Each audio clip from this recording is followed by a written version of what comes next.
welcome back to my channel, Gemma's channel. For those who don't know, I'm a retired Olympian in my 30s and living in LA. I think those are the top 3 things at this moment that I can think of. I haven't posted in a while, but I want to, as usual, get back into the swing of things. So here I am.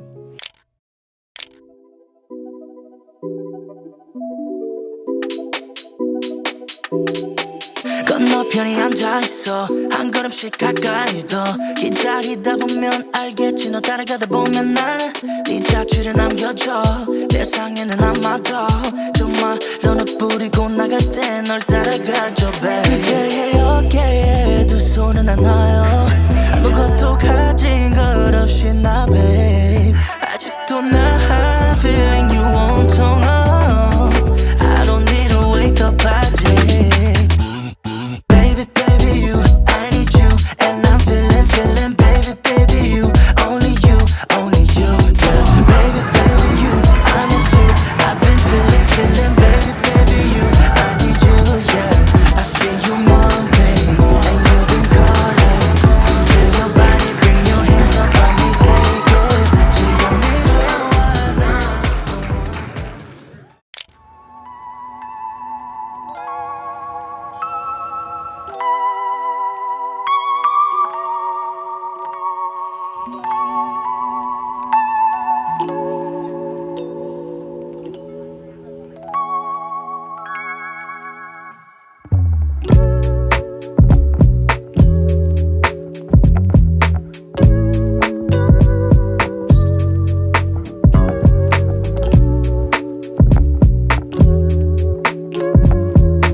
I took some video a week or 2 ago of closing and handover and what it was like to experience all that while working for an organizing committee, which is what I am working for right now. So for those that haven't seen my Life in LA update or something like that, I don't remember exactly what it's called, but I'll have the link up there somewhere in the description box. But I'm an athlete fellow, so I'm on a fellowship for about a year.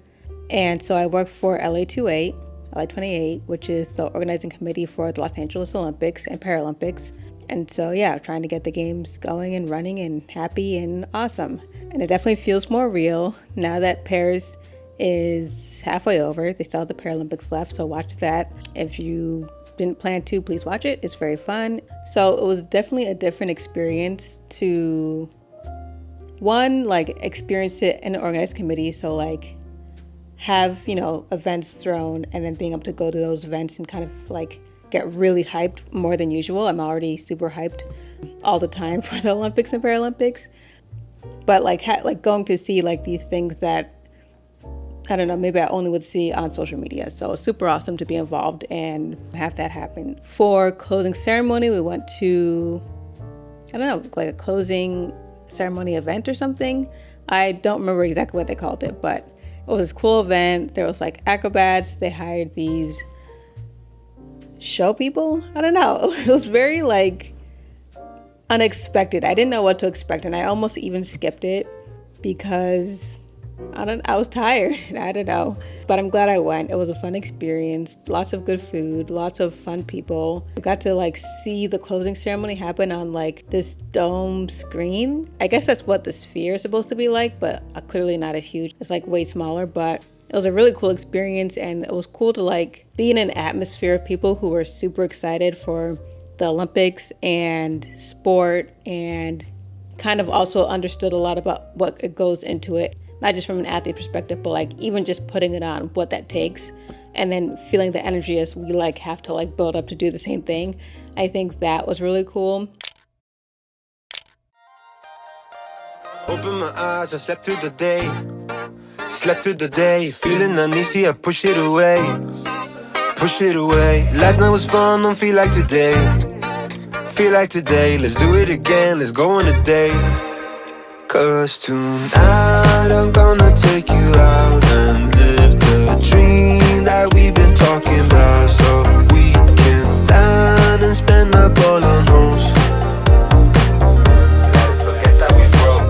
I wanna celebrate and have some fun tonight. I wanna show you all the lavish things in life. So raise your toast for all the good times that we'll have. It'll be like the movies, be like the movies. Rich people dreaming, rich people dreaming, rich people dreaming, rich people dreaming. Might be the gin that's gone to my head, gone to my head. Feeling so busy, don't want this to end, want this to end. Live in the moment, I just wanna dance, just wanna dance. Pull up my car, that's why. After that, we had Handover a day or two later. And that's when the flag, the Olympic flag, comes from Paris to LA and is officially like handed over. So like it's kind of like the official like, now it's your turn. And that was really cool. It was held in the Delta hangar, which was very fun and private looking. And I took a lot of videos, so that'll be inserted after this. And it was very, very fun. I loved like hanging out with people basically and just having a chill day. And it was a Monday, so it felt like we're at work but not at work. And then having the flag come and having everyone come off the plane and being able to meet people, that was super awesome. Yeah, and it just felt like cool, like we're doing this, we're going. It still doesn't feel totally like ramped up just yet because we still have the Paralympics, so there's still lots of learning to do and then like prepping, but I'm definitely like getting more work happening, which I'm happy about because it feels like I'm helping and contributing and just being part of the team. And yeah, and I'm excited for what it's going to be like. What else has happened? Because I got this question from a friend or two. Mainly one friend. I got one question from one friend who asked about my experience and what it's like to watch the Olympics as a retired Olympian and if I like feel anything about it. And I also talked about it with my Paralympian cohort fellow, my friend. One, this is my second Olympics that I've watched as a retired Olympian, basically. The first one felt, I don't know, a bit different. I think it was harder to watch as much. One, harder like actually to watch it. I like struggled with Peacock, and however they set it up at the time, I struggled with it. And the time difference did not help. You know, Paris, there was some time difference, but like you could wake up or like stay up to watch stuff. Tokyo was very difficult with the time difference. It was also just difficult a bit mentally because I did try for Tokyo. Like I did compete and train and race to try and get the time to go to Tokyo. So watching it was like, it's cool to see the people I know there. It sucks that it's like a very scaled back event because of, you know, the pandemic at the time. But also kind of like, you know, very much sucks that I'm not there. When I went to Rio and then finished Rio, like one of the big things in my mind was, okay, I'm making the decision here that I will go another 4 years to try for Tokyo. So it was kind of like bittersweet to see it and then just watch everyone. I don't know. And it was all very fresh, basically. Like by the time the Tokyo Olympics happened, I was a month or two retired at that point. I could have kept going at the time, but not really, actually. I could not have kept going. One of the reasons I stopped was because my body was like telling me to stop, and so I stopped. But yeah, so it was kind of like how I'm describing it here and being so disjointed. That's how it felt watching it. It felt very like, I don't know. I can't even describe the feeling. It wasn't like heartbreaking or anything. It was slightly disappointing, but also, and I think I wrote a blog post about this, but my retirement was very like slow going. Like I could tell as the season went on, like it would be great to be able to end my year and my career in Tokyo and like have that be the cap. But either way, like this is it. And those last few meets for sure, I definitely felt like, okay, like I'm slowing down. I'm enjoying like what's happening around me and I'm really taking it. I felt like I was watching myself finish up, and it had that completeness to it. And I was glad that I got to have that choice. Like, it wasn't thrust upon me, and I could do it slowly and do it on my own terms. So yeah. So watching it this time, I definitely didn't have those like lingering, like bittersweet emotions as much. Like, I just watched it and just felt like, one, very happy. I think Peacock and NBC did a really good job this time around. Like, I could watch everything. I really liked how they set it up. And even like in this past week when nothing has been airing, I've been like watching the sports that I missed and couldn't watch during the games. So that was really nice.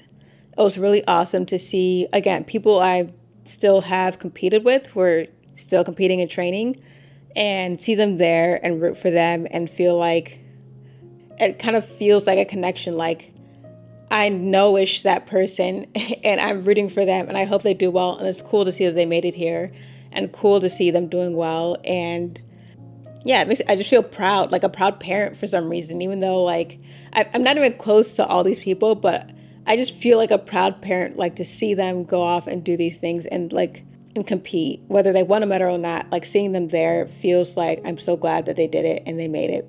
And I was telling, I think, a few coworkers when they asked like this specific type of question, like, what's it like watching? And I've noticed this in the past, whatever many years of since retirement, I feel a lot more empathetic to every single athlete ever. So I'm sure that was very rambly, but the gist of it is I feel very empathetic to everyone there, but also the losers. And I wish people, you know, especially when rooting for teams and whatnot, would understand that there are people behind those teams and those players. And the only thing separating us is that, you know, we chose different professions, I guess. We chose different professions and we chose to put our time in different things. And as much as it seems like we should be there to like entertain the masses, we're not trained to do that, and we're just doing our best. So I'm gonna leave that there. Yeah, I don't know why I'm always recording at night, but well, I do know why. I'm tired after work, and then I sit for 5 seconds and an hour has passed. I'm definitely gonna try, as usual, to get back into the swing of things. So yeah, I just gotta put this one out there and see where that goes. So enjoy this. Comment and let me know you're excited for the next one to motivate me. And I'll see you later.